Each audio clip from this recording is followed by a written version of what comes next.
Here to help us work it is Andy Challenger of Challenger Gray and Christmas. Good to have you on the show today. Thanks for having me. So Andy's here today to talk about the importance of keeping your social media clean. Good to have you here, as I mentioned, and the reason why is a lot of people are making the mistake of putting these wild and crazy pictures on their social media accounts, and HR people are now scouring these accounts and looking for what you really are like in your real life. Absolutely. So when you go into a job search today, it's not just your resume and your interview that are making up your professional image, right? It's your whole online identity that seeps into the process, and it's important to get control of it. And it could cost you millions. For instance, recently we had the NFL draft here, and there was a player who actually lost a lot of money because he was compromised in some pictures and it didn't turn out so well for him. Yeah, that was a difficult situation. You know, somebody posted some images about him right before the draft, and certainly, affected how much he's going to get, paid in his first contract with the NFL.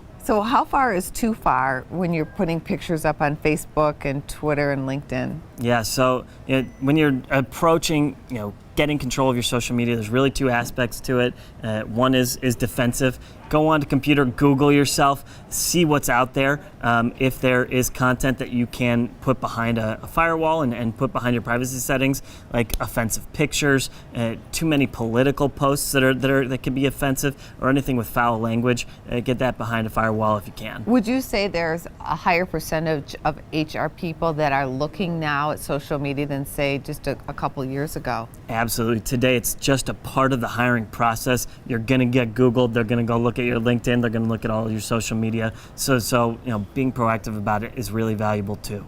Are there situations where you can put pictures up that might make you look like the next glowing candidate for the job? Absolutely. This kind of offensive approach to your online image is just as important. Going to websites, using your real name as a login, connecting it to your Facebook, and making comments on posts that are relevant to your industry, and really creating a professional image out there is really valuable. Any other advice? Also make sure that your email address, we see this all the time, don't use some nickname or some goofy inside joke. Just use some variation of your first and last name in your email address, so that when hiring managers are responding to you, they don't feel uncomfortable. That is true. I never would have thought of that, but it does happen. All the time.